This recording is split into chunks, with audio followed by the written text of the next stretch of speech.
What it is, y'all, and welcome back to another Danmachi episode review. Today we are talking about episode 21, and once again, guys, we are going to discuss some spoilers for pivotal plot points of the episode, so if you have not seen the episode, make sure you go watch that right now before you check out this review, or risk getting spoiled. Also, guys, once again, a reminder, you guys have been really good about it, and I appreciate it, but let's not post any spoilers from the light novels in the comments. The anime and the light novel do deviate, not a huge amount, but enough that there are things that happen in different orders, so I just don't want anybody to get spoiled in the comments as well. So, let's jump in. So, the episode really kicks off.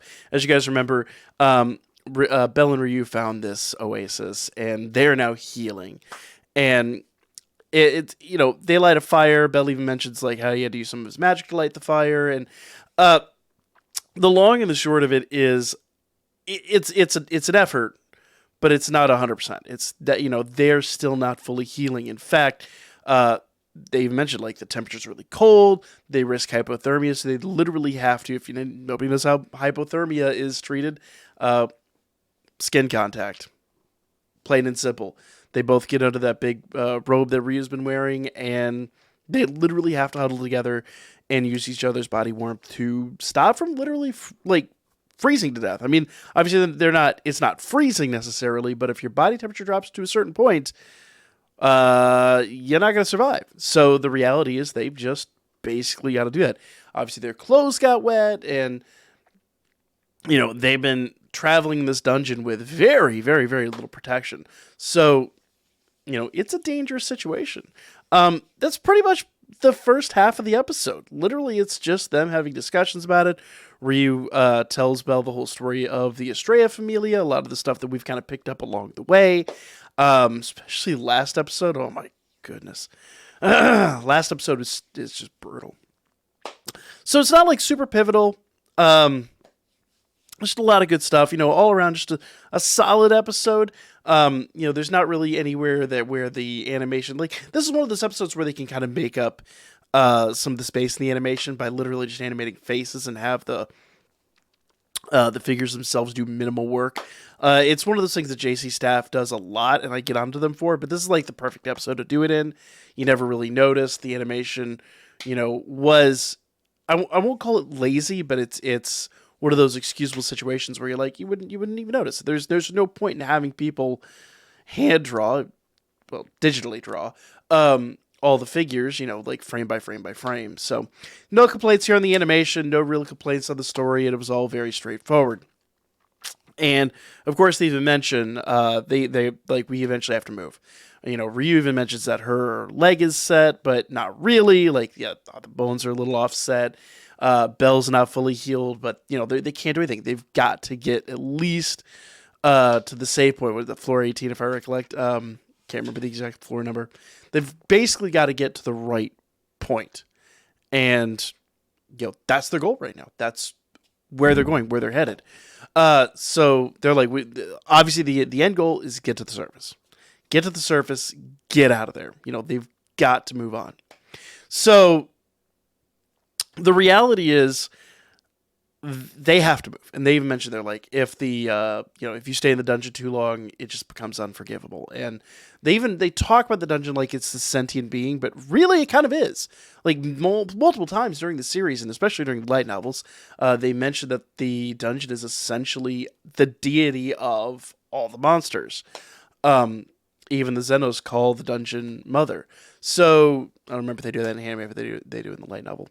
So the dungeon knows. The dungeon will not forgive. Hence, the Juggernaut. So there's a very clear and present danger. But speaking of the Juggernaut, as they're about to escape, as they get to the final ring, and as they get to the final door, they fall under attack, and they realize it's the Juggernaut. Except a lot of the damage that it took in the initial onslaught, it is now healed. And with disturbing efficiency, I guess, for lack of a better way to put it, essentially what it's done is it has absorbed a bunch of other monsters. Like, at first, they think it's just a skull sheep, because it starts doing the skull sheep attack. Then Belle notices it's got the barbarian skins, it's got the tails of lizard men, and this thing has literally gone through the dungeon. And we even saw it at the beginning of this half of the season. It's eating other monsters, and it's absorbing their powers. And at one point, they even noticed that it's starting to use some of the powers of the floor boss. It's literally consumed and absorbed the abilities of the floor boss. It's just insane. Just wild. Literally what it does is it opens up fissures and these spikes just come out. And in fact, one of the most brutal moments of the episode, and like far and away something that actually I actually jumped. I actually was like, this is insane. Belle gets impaled, like just run straight through by one of the spikes. And his only recourse is to cauterize the wound. So what does he do? Puts his hand, I actually think it's his left hand, on the wound and just firebolts it. Literally launches a firebolt through himself to cauterize the wound. Think about that for a moment. That is the desperation of their situation. He has to blow a hole through himself to cauterize the hole that was just driven through him when he's already damaged. Green screen's going a little crazy there. I apologize. But the long and the short of it is, this just shows their desperation. And, a fight ensues. Now, Belle noticed that the Juggernaut is significantly slower than it was before. Probably having a lot to do with, number one, the damage. Number two, all the extra creatures that it has absorbed. So it is not moving the same way it has before.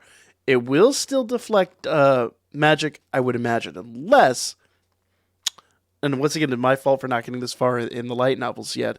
The only thing I could think is maybe these new sections, these new pieces of skin, may be vulnerable to magic. That actually might be a clue. So we'll see what happens. But they escape into a fissure in the wall, and then they run into a bunch of other monsters, and literally it starts unleashing that the floor boss attack, and spikes are just coming out of everywhere.